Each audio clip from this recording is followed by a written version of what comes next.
ठंड के दिन में शादी ब्याह में देखिएगा पुरुष पूरा दुनिया भर का मफलर लपेट रहेगा, कोट पहने रहेगा, तभी इसी से कांपेगा। उसी की पत्नी को देखिएगा महिला को एगो साड़ी पहन लेगी, उसी में झमकाएगी, और पिछवा ना इसे काट लेगी, इतना बड़का लगेगा यार। इनमें चर्बी यानी वसा फैट होता है। ये वसा हमें सुंदरता प्रदान करता है। जिनमें वसा होता है ना वो मोटे ताजे दिखते हैं, गाल फूला फूला दिखता है, और वही वसा कम रहेगा तो ढचकल पचकल टेढ़ हो जाएंगे। सुंदरता प्रदान करता है। Nice nice. चोट लगने से बचाता है। देखेंगे जिम उम जाइएगा तो पूरे छाती पे मांस भर जाता है, ये मांस भर जाता है, मारिएगा तो चोट ऊपरे रह जाएगा। और हमारे तरह दुबला पतला आदमी को मारेंगे सीधे तो दिल पे चोट लग जाएगा, फेफड़ा पे लग जाएगा। तो वसा हम लोग को सुरक्षा भी देता है, समझा। वसा का एक और महत्वपूर्ण काम होता है कि वो हमें ठंड से बचाता है। देखिएगा जिसमें वसा ज्यादा रहेगा उसको ठंडा कम लगता है, तो यानी मोटे चीज में ठंडा कम लगता है। अब महिलाओं में जो पुरुषों के तुलना में 20% वसा यानी फैट ज्यादा होता है, 20% वसा उनमें ज्यादा होता है, इसलिए महिलाओं को ठंड और कम लगता है पुरुषों की तुलना में। आप देखिएगा ठंड के दिन में शादी ब्याह में देखिएगा पुरुष पूरा दुनिया भर का मफलर लपेट रहेगा, कोट पहने रहेगा, तभी इसी से कांपेगा। और उसी की पत्नी को देखिएगा महिला को एगो साड़ी पहन लेगी, उसी में झमकाएगी, और पिछवा ना इसे काट लेगी, इतना बड़का लगेगा एयरपोर्ट है पूरा, उसको ठंडा नहीं लगेगा। और थोड़ा आप निकलिए तो वैसे ठंडी के दिन में मार देगा, वहीं गिर जाइएगा। तो ये वसा का बहुत महत्वपूर्ण काम है। ये वसा कहाँ रहता है? उपकला उत्तक में रहता है। तो एक वसा का काम समझ गए। ऊंट का जो कुबड़ होता है ना, कुबड़, तो लोग कहते हैं उसमें पानी भरा रहता है, पानी नहीं रहता है। ऊंट के कुबड़ में वसा रहता है। ऊंट के कुबड़ में क्या हो जाता है? वसा। आदमी का जो पेट होता है, पेट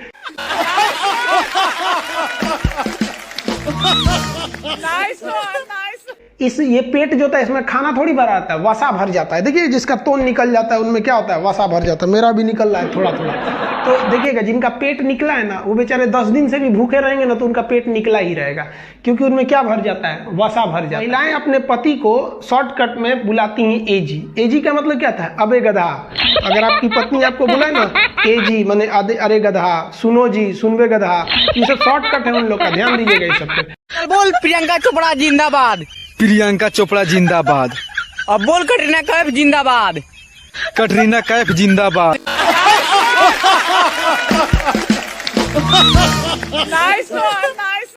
देखो बाबू, किसी के ऊपर आप तब हंसिए जब वो अपनी गलती किया हो तब। अगर प्रकृति ने उसे वैसे बना के दिया है तो कभी उस पर नहीं हंसना चाहिए, क्योंकि प्रकृति किसी के साथ कर सकता है खिलवाड़। तो आप लोग जो हंस दे रहे हैं ये आपकी गलती नहीं है, जिस परवरिश समाज ही हंस देता है उन लोग के ऊपर। कोई नौकरी नहीं देगा उन लोगों को। अपने यहाँ कोई नौकरी देता है? सरकार तो मजबूरी में, सरकार का तो नियम है, वो तो नियम बना दीजिए। कौन प्राइवेट आदमी अपने यहाँ उनको नौकरी देगा? कोई नहीं देता है। बिजनेस करने जाइएगा दुकान पे तो लोग मजाक बना के रख देंगे उनको। मजबूरी में उन लोग भूखे तो मरेगा नहीं, इसलिए वो लोग समाज में लड़ना सीख गए। अब वो ट्रेन में जाके पैसे मांगते हैं, और अगर बदतमीजी करिएगा, नहीं दीजिएगा, 3-4 तमाचा दे देंगे आपको।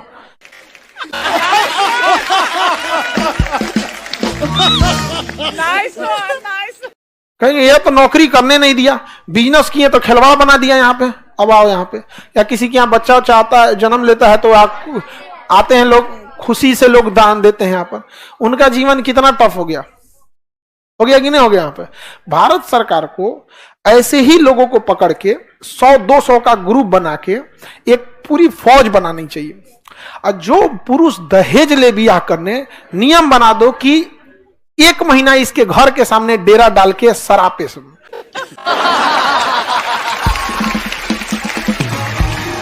और बोले सब बकलवा दहेज लिया रे, अरे हम लोग से मांग लेता, हम लोग कमा के खिया देते। अरे करम फरवा, तोरा पास पैसा नहीं है रे, नहीं समझ में आया? 1 महीना में नाश देगा सब आदमी, दहेज का सामान वापस देगा। जबले वापस ना दे तब तक हटने मत दो, नहीं समझ में आया? वो समाज में बदलाव ला देंगे लोग। यहाँ पे किसी से नहीं डरते हैं, पुलिस भाग जाती है उन लोग से।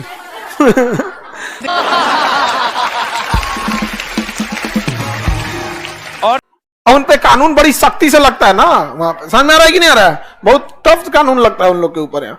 तो ये सब चीजें हैं, लेकिन अब क्या कहिएगा, हम एक आदमी को समझेबो किए तो मिनिस्टर लेवल के थे, ऐसा कीजिए यहाँ पे, कहे खान सर आप तो एकदम समाजे बदलने में लग गए हैं।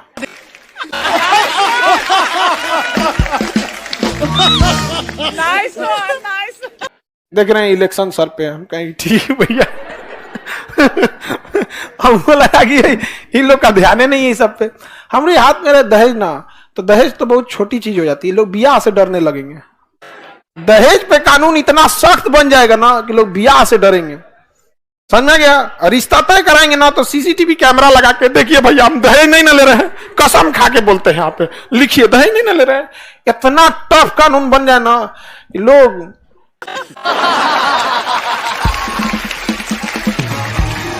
और संविधान में इतनी ताकत है ना, तनी आप सुने होंगे कोई नेता को कुछ बोल दिया होगा, हमारा प्रधानमंत्री ऐसा, राष्ट्रपति, किसी की हिम्मत है जो सुप्रीम कोर्ट के जज को बोले तो बोल के दिखाओ, अगले दिन अवमानना का केस करके सुप्रीम कोर्ट में बुलाएगा, यहाँ पे इनको जेल भेजिए, यहाँ पे समझा गया, बोल के दिखाइए।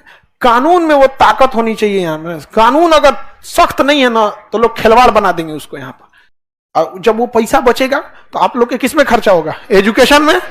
जब एजुकेट हो जाएंगे आप लोग तो पक्का देश आगे बढ़ेगा। हम लोग अकेले बस का नहीं है, पुरुष के बस का नहीं है, मजबूरी है जो आप लोग का साथ चाहिए ताकि देश आगे बढ़ सके। यहाँ सबका साथ चाहिए यहाँ पे। और हम लोगों ने एक ट्रांसजेंडर को बिना किसी काम के ही बाहर कर दिया, समाज के बाहर तो किए ही, अर्थव्यवस्था से भी बाहर कर दिया उन्होंने। जब कारगिल की लड़ाई हो रही थी तो ये जो ट्रेन में से पैसा मांगते हैं लोग ना, तालियां बजा बजा के, इन्होंने चंदा दिया था भारतीय सेना को। शर्म करने की जरूरत है हम लोगों की, मांग के खाने वाले लोगों ने चंदा दिया था कि हमारी सेना लड़ रही है।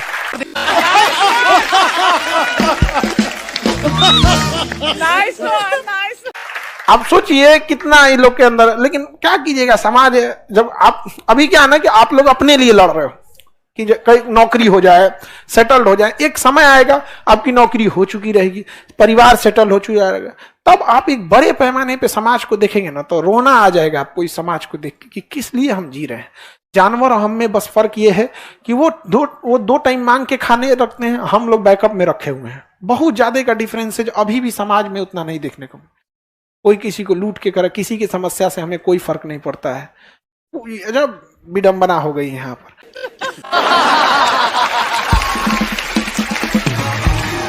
और देखिए जो अत्याचार सहा कौन है, अशिक्षा के अभाव में। अशिक्षित शिक्षा थोड़ा सा भी आ जाएगा ना तो सम्मान मिलते हैं। एक कुत्ता है ना, कुत्ता अगर वो थोड़ा सा शिक्षित मतलब ही नहीं कि लिखना पढ़ना सीख जाए, उसको बोले बैठो, अगर बैठ गया, खड़े हो, खड़ा हो जाएगा, हाथ मिलाओ, हाथ मिला, उसका बहुत इज्जत होगा। थोड़ा सा इज्जत, वो शिक्षा नहीं है, वो शिक्षा की शुरुआत है। पहली शिक्षा यही तो होती है, दादा कहो, पापा कहो, मम्मी बोलो, प्रणाम कहो, पैर छुओ। छोटे बच्चों को ये नहीं सिखाया जाता। थोड़ा सा एक जानवर में भी अगर ये आ जाता है ना तो चाहे वो भले सड़क छाप कुत्ता है लेकिन लोग उसको रखेंगे, अरे बहुत अच्छा, हमारा ही जो कुत्ता है सड़क छाप है।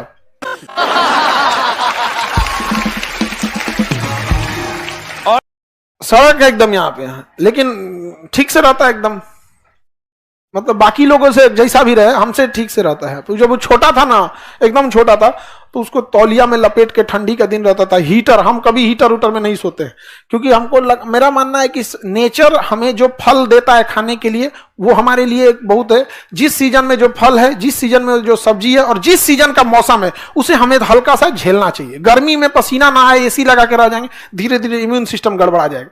उसके लिए हम हीटर लाए थे, उसे जरा उसमें सुलाए थे, वो पहला दाग लिया जाके अपने को उसी में जाके जला लिया अपने आप को। अब तो सोचिए शिक्षा का कितना पावर है। आप सोच रहे हैं सर्कस में उन्हीं जानवरों को रखा जाता है जो हल्के से शिक्षित हो जाते हैं, और जो दूर रहा, देखिएगा महिलाएं शिक्षा से रोका गया, पिछड़ी जाति के लोग, दलित समाज, आदिवासी समाज के लोगों को पढ़ने नहीं दिया गया। पीछे रह गए कि नहीं रह गए, महिलाएं पीछे।